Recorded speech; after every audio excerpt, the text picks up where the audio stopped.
ओम नमः शिवाय, जय महाकाल। हम सबको पता है कि प्रदोष और मासिक शिवरात्रि का बहुत ही प्यारा सा पर्व इसी महीने आ गया है ना। और अगर आप पे घर में धन को लेके बहुत ज़्यादा प्रॉब्लम है, कर्जे में डूबे जा रहे हो, माता लक्ष्मी का वास आप पे घर में नहीं होता, तो ये वीडियो आपके लिए है। पूज्य गुरु जी की कथा से सुन के बहुत अच्छे से आपको बताऊँगा यही उपाय, चाहे तो आप प्रदोष के दिन कर लेना या फिर मासिक शिवरात्रि के दिन ज़रूर करना, ठीक है। समझेंगे, बस आपको घर पे आपको एक पत्ता लेकर के आना है और आपको अमीर बनने से कोई भी इंसान नहीं रोक सकता। बहुत ही प्यारा सा उपाय है, तो वीडियो को पूरा देखिएगा, बीच में छोड़िएगा नहीं बिल्कुल भी, ठीक है। समझेंगे, हमें इस उपाय के लिए लेना होगा लाल चंदन। जब भी मैं लाल चंदन की बात आपको बताता हूँ, आपको समझाता हूँ कि हमें ऐसे पाउडर तो लेना है, लेकिन इसका पानी में डाल करके पेस्ट बनाना, ठीक है। बना दिया, साथ ही साथ आपको 3 बेलपत्र लेनी है। कितनी? 3 बेलपत्र। उन 3 की तीनों बेलपत्र की जो बड़ी वाली पत्ती होती है, इस बड़ी वाली पत्ती पे आपको माता लक्ष्मी के नाम की एक एक बिंदी यहाँ पे लगानी है। किसके नाम की लगाओगे? माता लक्ष्मी के नाम की एक एक बिंदी लगा देंगे, है ना। और उसके बाद इस 3 की तीनों बेलपत्र को उठाएंगे, एक तांबे का लोटा लेंगे जिसमें जल भरेंगे अपने घर से। इन जल के अंदर 3 बेलपत्र को नहीं डालना, उनको अलग से रखेंगे, है ना। और फिर लेकर के पहुंच जाएंगे महादेव के शिवलिंग के पास में। हम सबको पता है कि महादेव का पूरा परिवार शिवलिंग के ऊपर ही विराजमान है, पता है ना आप सबको। तो जो हमें 3 बेलपत्र हमारे पास में है, उनको 3 जगहों पे समर्पित करना। वो 3 जगह कौन सी हैं समझेंगे। सबसे जो पहली जगह होगी वो होगी माता अशोक सुंदरी के स्थान पे, पहली जगह पे, ठीक है। और जब यहाँ पे आप समर्पित करेंगे तो आपको माँ लक्ष्मी का स्मरण करना है ना। जो दूसरी जगह होगी वो है माता का हस्तकमल, जिसको हम लोग माता पार्वती का स्थान भी बोलते हैं, कटी भाग के नाम से भी काफ़ी लोग जानते हैं। दूसरी बेलपत्र कटी भाग पे। अब जो तीसरी बेलपत्र का नाम आता है, उसको समझने वाली बातें हैं। वो महादेव के शिवलिंग के ऊपर तो समर्पित करोगे, रिद्धि सिद्धि माता लक्ष्मी का स्मरण करते हुए तीसरी बेलपत्र महादेव के शिवलिंग के ऊपर समर्पित करेंगे, जिसकी डंडी होगी माता अशोक सुंदरी की तरफ और पत्ती होगी वो होगी आपकी तरफ, है ना।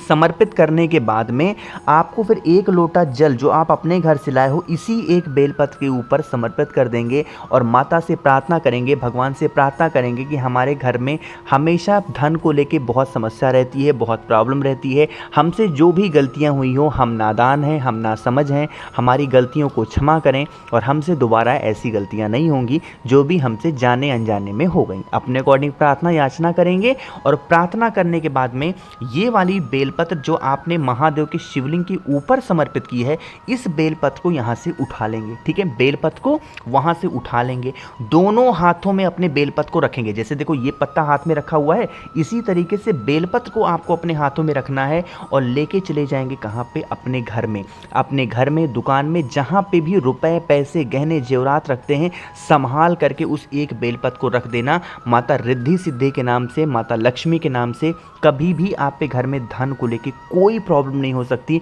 हमेशा माता लक्ष्मी का वास आप पे घर में बना होगा। इस उपाय को शाम के टाइम पे प्रदोष काल में करना है। प्रदोष के दिन कर सकते हैं या फिर मासिक शिवरात्रि के दिन इस उपाय को ज़रूर करना चाहिए। समझे आप मेरी बात? तो इस उपाय को तो ज़रूर करना। तो पहले उपाय की बात हमने यहाँ पे कर ली है। आगे बढ़ते हैं इस वीडियो में हम लोग अपने दूसरे उपाय की तरफ। और यह दूसरा उपाय भी किन के लिए होगा? धन संपदा के लिए। बहुत परेशान हो गए हो, बहुत उपाय करके देख लिया, फिर भी इच्छा नहीं पूरी हो रही है, धन आ ही नहीं रहा है घर में ना। देखो क्या करोगे, आपको इस बार 2 दीपक लगाने होंगे। कितने दीपक? 2 दीपक। कोई ज़रूरी नहीं कि आपको ऐसा ही दीपक लेना है। आप चाहें तो चौमुखी दिया ले सकते हो, आप चाहें तो मिट्टी का ले सकते हो, आप चाहें तो आटे का बना सकते हो, कोई भी 2 दीपक। लेकिन जो भी 2 दीपक लोगे उसमें आपको 2 बत्ती लगानी होगी। 1 मिनट, क्या हो जाता है, उसमें आपको 2 बत्ती लगानी होगी। एक बत्ती ऐसे लगाओगे और दूसरी बत्ती ऐसे लगाओगे, और दोनों बत्तियां माता लक्ष्मी के नाम की लगाओगे, ठीक है। और इसमें क्या डालोगे? आपको घी डालना होगा, वो भी गौ माता का, गाय का घी डालेंगे। और उसके बाद इन दोनों दीपक को आपके घर का जो मेन गेट नहीं होता है, मेन डोर जहाँ से हम लोग घर के अंदर एंट्री लेते हैं, तो एक आपको दीपक इस साइड में और दूसरा दीपक आपको इस साइड में लगाना होगा। और दोनों दीपक को जलाएंगे। बस ध्यान रखेंगे, जब उस दीपक को जलाओ तो दीपक का मुख दक्षिण दिशा में नहीं होना चाहिए, बाकी किसी भी दिशा में हो, ठीक है। जला देना। जलाने के बाद में फिर आप अपने घर के अंदर एंट्री लेना, और एंट्री लेने के बाद में जहाँ पे भी आपने अपने घर में गमले में, नीचे ज़मीन में कहीं पे भी बेल का पेड़ लगाया होगा, तो उस बेल पेड़ की मिट्टी को एक चुटकी मिट्टी उठाएंगे और लेके आपको अपने पूरे घर में जिस कमरे में आप मैक्सिमम टाइम बिताते हैं, सबसे ज़्यादा समय जिस कमरे में बिताते हैं, उस कमरे में एक चुटकी बेल पेड़ की मिट्टी को डाल देना। कभी भी घर में धन को लेके प्रॉब्लम नहीं हो सकती, हमेशा माता लक्ष्मी का आगमन आपके घर में स्टार्ट हो जाता है। बेल पेड़ की मिट्टी का इतनी ताकत होती है। जिस घर के बाहर माता लक्ष्मी दीप जला हुआ देखती हैं, उनके घर के अंदर एंट्री लेती हैं, और बेल पेड़ के नीचे माता लक्ष्मी का वास होता है, तो वहाँ की मिट्टी जिस घर में पहुँच जाती है, उनके घर में माँ लक्ष्मी का वास होना शुरू हो जाता है, ठीक है। तो आप सभी लोग इस उपाय को ज़रूर करेंगे। 2 उपाय की बात हमने कर ली है, आगे बढ़ते हैं। इस वीडियो में हम लोग अपने तीसरे उपाय की तरफ। ये तीसरे उपाय के फ़ायदे अलग हैं, लेकिन कैसे क्या करना है उससे पहले जल्दी से वीडियो को लाइक करिए, वीडियो को मैक्सिमम लोगों तक शेयर करिएगा, और जितने भी भाई बहन इस आवाज़ को पहली बार सुन रहे हैं तो चैनल को सब्सक्राइब करेंगे, ठीक है।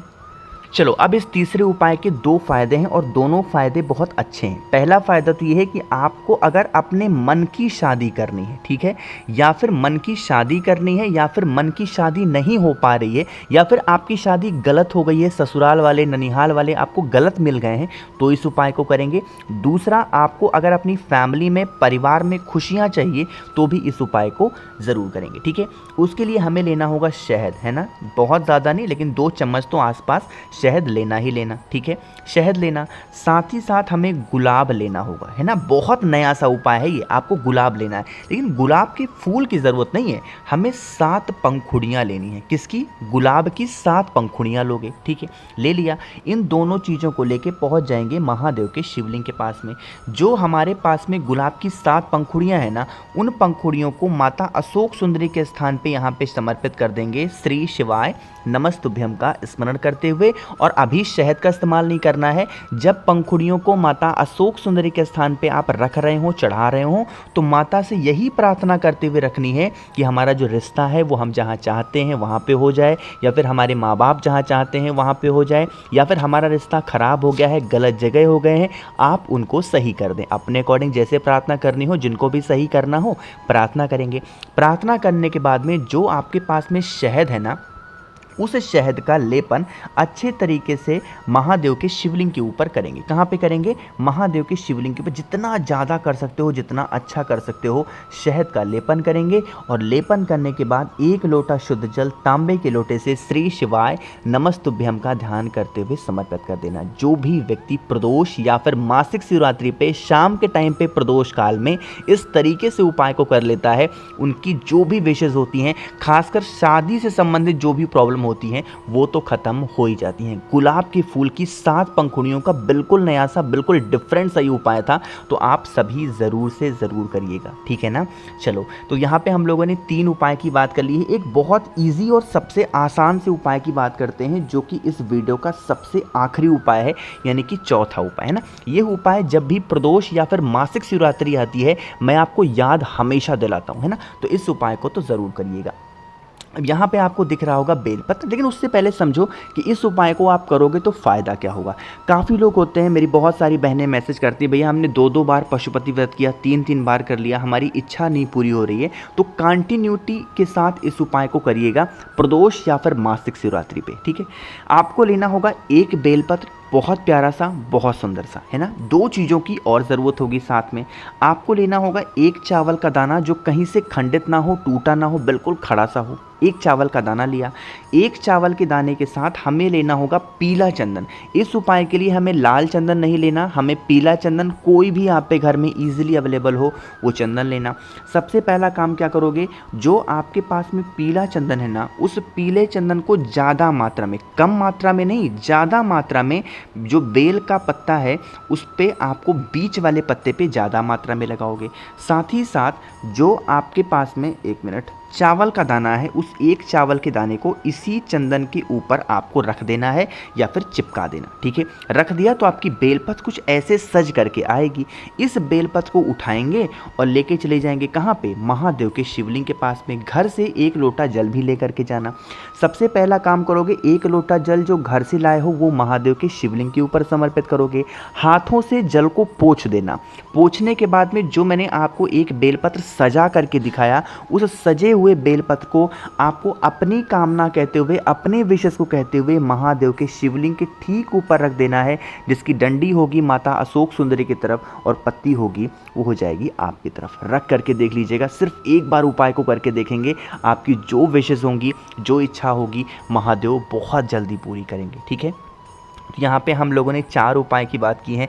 जो उपाय आपकी फैमिली के लिए, आपके लिए आसान हो, वो उपाय आप कर लेना। मैंने तो कोशिश की है अच्छा समझाने की। तो वीडियो पसंद आई हो तो लाइक करिएगा। अगर आपको मुझसे फ़ोन में बातें करनी है, मैसेज में बातें करनी है, तो आप हमें इंस्टाग्राम या फिर फेसबुक पे फॉलो कर सकते हैं, जिसके लिए सर्च करिएगा द नेचुरल प्लैनेट 108। वहाँ पे हम लोग बहुत सारी बातें करेंगे। जितने भी भाई बहन इस आवाज़ को पहली बार सुन रहे हैं, चैनल को सब्सक्राइब करिएगा और हाँ, सभी को वीडियो को लाइक करना है। ओम नमः शिवाय, जय महाकाल।